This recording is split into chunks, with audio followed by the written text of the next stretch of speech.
একটা ছোট্ট গ্রাম ছিল। গ্রামটার নাম ছিল শুকনাপাড়া। এই গ্রামে থাকত এক গরিব ছেলে, তার নাম রাহুল। রাহুল খুব গরিব। রাহুলের বাবা নেই, মা অসুস্থ। রাহুলই সংসারের একমাত্র ভরসা। রাহুল একদিন মনে মনে বলল, আমি জানি না ভবিষ্যতে আমার কি হবে, কিন্তু আজ যা ঘটতে যাচ্ছে তা আমার পুরো জীবন বদলে দেবে। সকালে রাহুল বেরোয় কাজ খুঁজতে। কেউ কাজ দেয় না, কেউ বলে তুই ছোট, কেউ বলে কাজ জানিস না। কেউ আবার তাড়িয়ে দেয়। তবুও রাহুল হাল ছাড়ে না।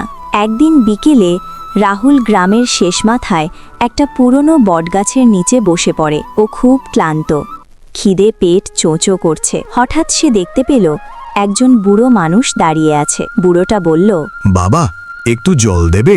রাহুল নিজের বোতলে থাকা শেষ জলটুকু বুড়োকে দিল। বুড়ো জল খেয়ে মুচকি হাসল, বলল, সবাই নিজের কথা ভাবে, কিন্তু তুই ভাবলি অন্যের কথা। এর পুরস্কার তুই পাবি। রাহুল অবাক। সে কিছু বলার আগেই বুড়োটা হঠাৎ অদৃশ্য হয়ে গেল। রাহুল ভয় পেয়ে চারপাশে তাকায়। সেই জায়গায় পড়েছিল একটা ছোট্ট কাপড়ের থলি। রাহুল থলিটা বাড়ি নিয়ে গিয়ে খুলে দেখে ভেতরে একটা পুরনো কয়েন। কয়েনটা সাধারণ না, হালকা আলো জ্বলছে। রাহুল বলল, এটা আবার কি? সেদিন রাতে রাহুল স্বপ্নে আবার সেই বুড়ো মানুষটাকে দেখে। বুড়ো বলল, এই কয়েন টাকা দেয় না, এই কয়েন সুযোগ দেয়। সুযোগ চিনতে পারলে তুই আর গরিব থাকবি না। পরদিন সকালে রাহুল বাজারে যায় কাজ খুঁজতে। এক দোকানদার চিৎকার করছে, এই, কেউ আছিস? আমার দোকানে সাহায্য করার লোক লাগবে। রাহুল দৌড়ে যায়। দোকানদার জিজ্ঞেস করে, কাজ পারবি? রাহুল আত্মবিশ্বাস নিয়ে বলে। আমি শিখে নেব কাকা। দোকানদার একটু ভেবে বলে, ঠিক আছে, আজ থেকে কাজ কর। এইটাই ছিল রাহুলের প্রথম সুযোগ। দিন যায়, রাহুল মন দিয়ে কাজ শেখে, সৎ থাকে, পরিশ্রম করে। দোকানদার খুশি হয়। একদিন দোকানদার বলে, রাহুল, তুই শুধু কর্মচারী না, তুই আমার ছেলের মতো। সময় বদলাতে থাকে।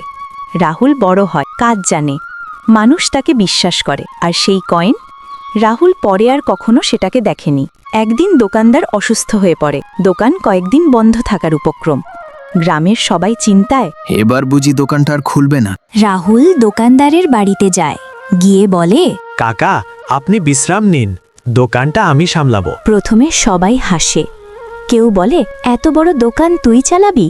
কেউ বলে, এত ছোট ছেলে কি জানে? রাহুল চুপচাপ কাজ শুরু করে। সে হিসাব রাখে, ক্রেতাদের সম্মান দেয়, কখনো ওজনে কম দেয় না।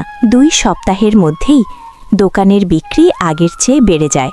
একদিন দোকানদার উঠে এসে দেখে দোকানের লাইন। দোকানদারের চোখ ভিজে যায়। সে রাহুলকে ডেকে বলে, আজ থেকে এই দোকানের অর্ধেক তোর। সেই দিন রাতে রাহুল আবার স্বপ্ন দেখে। সেই বুড়ো মানুষটা হাসতে হাসতে বলে, দেখলি বাবা, সুযোগ চিনতে পারলে কয়েন লাগে না। কয়েক বছর পর রাহুলের মা সুস্থ, ঘরে হাসি।